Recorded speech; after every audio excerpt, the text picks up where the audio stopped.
miti dhugaadha barantallee amma maqaa sillee asitti himuun barbaadu. Firatu jira. Sagal maqaa nu himikaa ijoolleedhaan bakkeedhaan yaani warra nama as keessa jijjiirannu nama gurguddootti himneennaani haa barbaachisanu.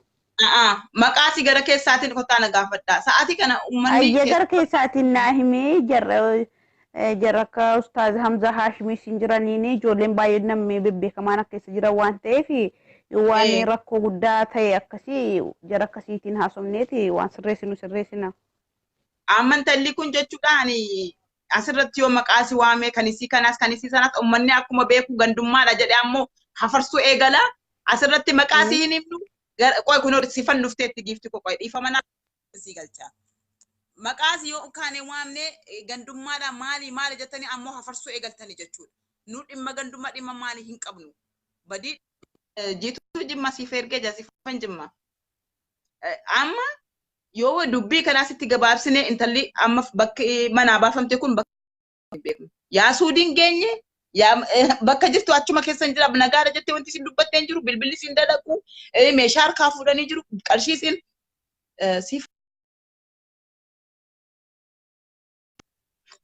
siif ergee jira. Neetworkii yoo ta'e neetworkii bakka jiru gadi bahee naaf deebisi rakkoo keessan gadi bahaati uummatatti maddaa. Amma intalli bakka isin geeffamte hin jiru. Isin bilbila arabarraa kadhattee bilbila sana yeroo isin maatitti bilbiltu achi bakka jiru sana ammoo yisiisaa fudhatee deemeera jechuudha. Maaliif isin namatti achitti namatti waamaa jirti. Kan kana gootullee akkasiiti. Rabbiin hin sodaattu. Qarshii arabichaan wal qixa nyaachuudhaaf jechuudha. Garuu uummanni kun akkamitti sammuun isaa maal yaaduutti jira. Amma intalli duutee jiraatte waan jarriitti godhaa jiran waan itti taphataa jiran wanti nu beeknu hin jiru. Tokkitti sana harabatti kadhattee obboleessaan naa qaqqabaa jedheen ijoollee bilbiluu su beeku bilbilaa jedhee jira jechuudha. Bilbilaa harkaasaa bakka sana fudhatee ba'eera. Egaa akkamitti ilmi namaa tokko akkamitti nama amanee wajjin hin jiraata?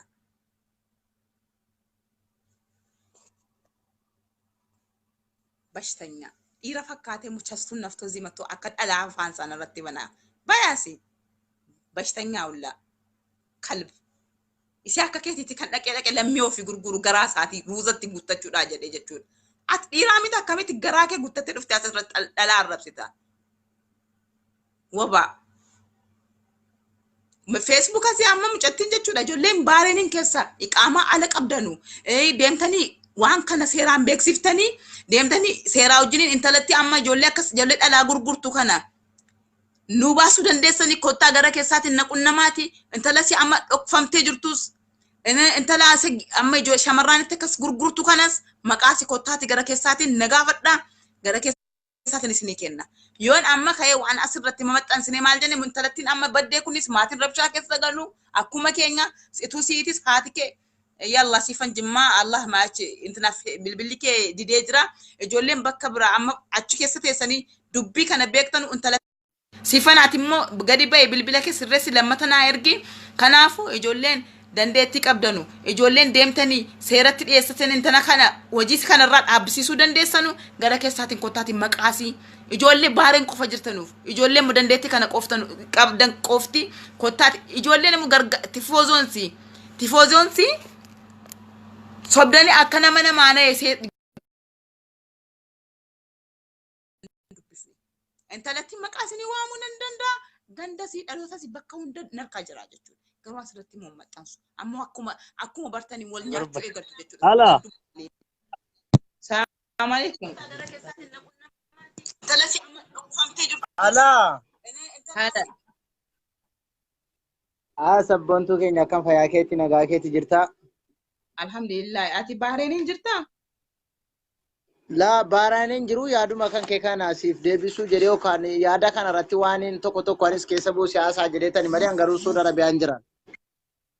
Saudi Arabiyaa jirta amma irra caalaa kan hin barbaadu ijoollee waan kana quba qabanu beekte ijoollee amma Bahreen irraa gara Saudi Arabiyaan yaadni kan keessa si dubbatamaa yaadni kan itti dubbataa jirtu beektaa asiis kunoo dubbatamaa irraa ijoollee hedduutu jechuudha nutti himaa jiru gara Saudi Arabiyaa deemna jedhee labdu dhugaa akka ta'etti achi bahee kunoo karaatti dhabamaa jira beektaa.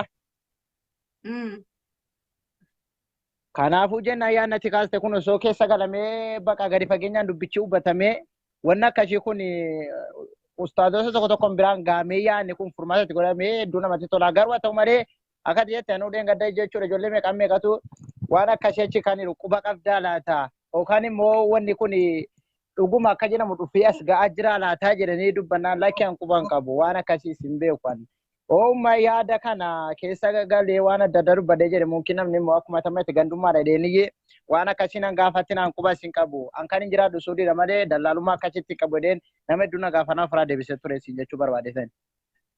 Amma beekte ani amma kaanee asirratti haasofne bari dubbiin inni baranaa kun afaan nu qabe akka foon jabbii. Yoo haasofne yoo callifne rakkanne ijoolleen dhumaa jirti. Yoo haasofnes kunoo utuma callifnu utuma walirratti ilaallu rakkoon bakka hunda nurratti hammaataa jirti. Mee saba biraa deemaa ilaala. Saba isa kamtu saba ofii gurgura. Dhugaa keeti. Saba isa kamtu saba ofii. Keessaa uummanni bara lanaa jechuudha osoo wal beekamu osoo obbolaa jedhamu osoo hiriyaa jedhamu osoo jaalallee jedhamu wal ganamaara yeroo ammaattu keessaa uumma ijoolleen bayya alaa jiraatu kun baay'ee isaa wal irratti waan adda addaa raawwatee deebi'ee jechuudha sabaaf sablammii walitti buusaara. Kan inni walitti bu'u gaaddanyummaadhaanii jaalalummaadhaanii hiriyummaadhaanii garuu achi deebisee gandaaf ganda walitti buusa deebi'ee biyya walitti buusa waan akkasii. Amma jechuudha arabatti nama gurgurachuun maali? Araba isa dhiiga isaatti immoo araba obboleettii isaatti immoo abbaa isaati. Isiinumatti silaa waliif obboleettiidha yookaan waliif dhageessaa kan akkas gootu dhalaadha bar. Sossobdee ijoollee anis isin faana deemuuf ani jettee baaftee kaatee qarshii kana wajjiniin nyaatti isin qaata eegalte beekte. Qaata eegalte yoo ijoolleen baan bilbillee harkaa saamameera qarshii inni sila waadaatti galame qarshiin harkaa fudhame meeshaan irraa fudhameera isin bilbila isa sila ijoollee achiin itti baafte jejjettee kan biraa qabdi. Ijoolleen ammoo bilbila kan biraa barbaadan yeroo ittiin bilbilannu isiinoo yeroo jedhame isiin keessoo jirti haalan jira. Kanaafuu an bilbilan harka jira waan arge jettee ijoolleen yeroo itti rikardiitti ergan yeroo itti bilbilan bilbila cufatti. Akkamitti isiin lammii ofitti dhalaa akka isitti geessee harabatti gurgurtisiin qarshiidhaa jechuudha. Ndee kun eessa jirra nuti? Mee saba biraa laalladhaa walirratti duuti malee akka keenya dhalaa dhiisiitti dhiirri jiraatu kabajaa walii qabu.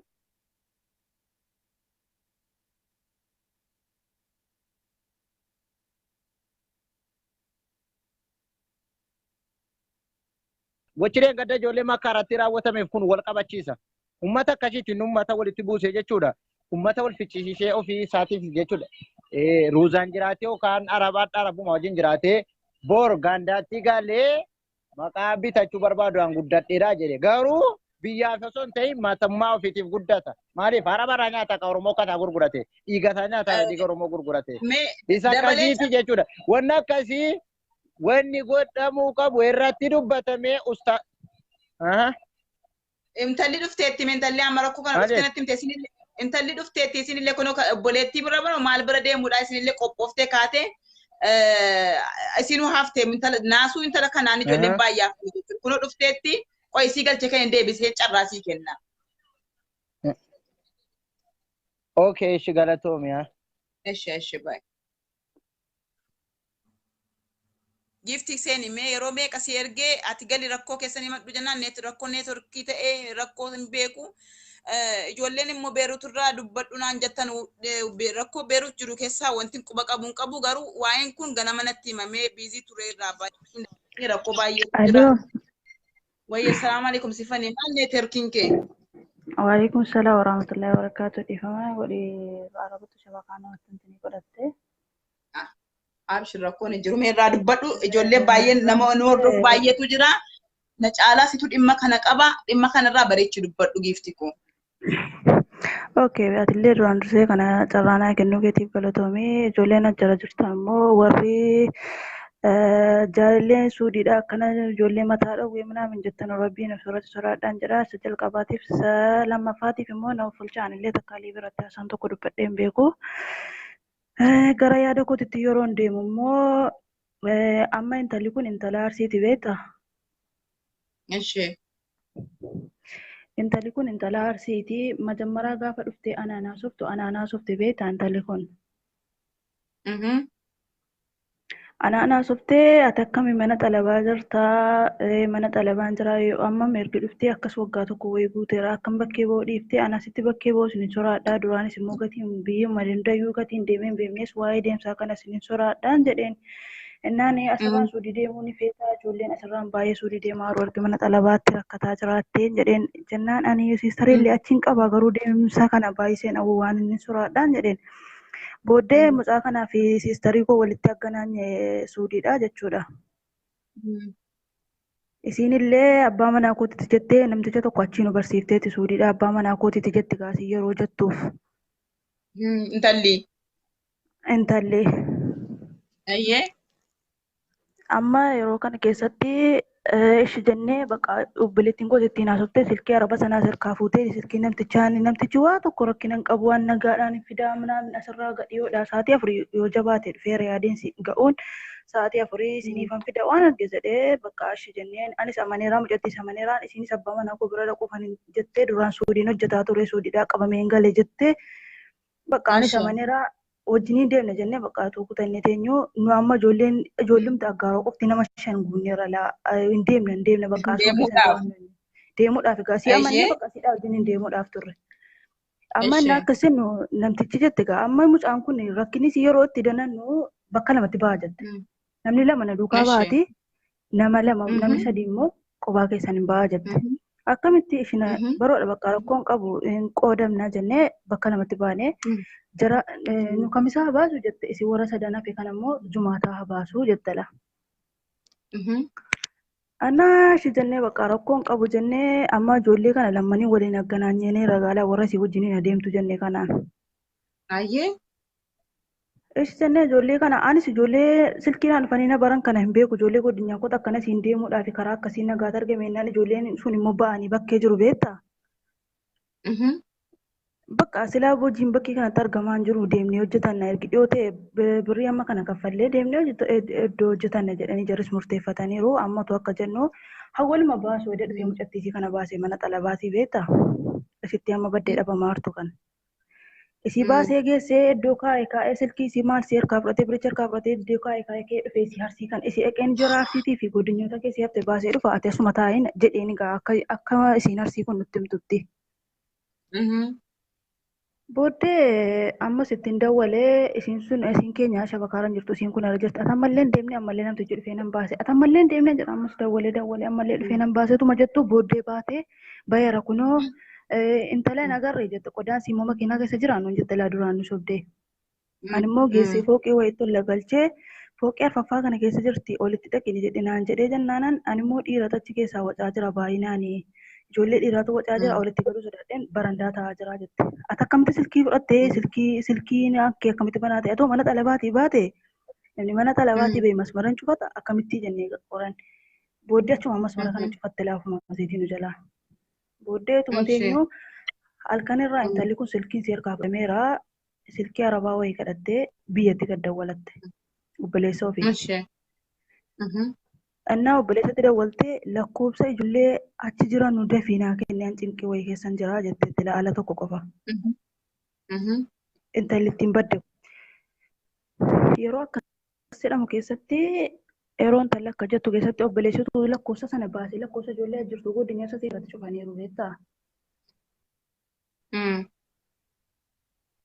Amma kanaan furmaanni isaa wanti godhamu dhibee dhiibnee akkuma sanatti maraataa bullee amma niititti isiin lakkoofsa dawwaltan obboleessi Itoophiyaadhaan nu kennaniiti sanatti taasisteenye yeroo dawwalu nu jalaa. Sagalee kee hayaat siifaan sagalee ol fuudhi. Sagalee ol fuudhi sagaleen kee nagaamu. Sagaleen koo nagaamu.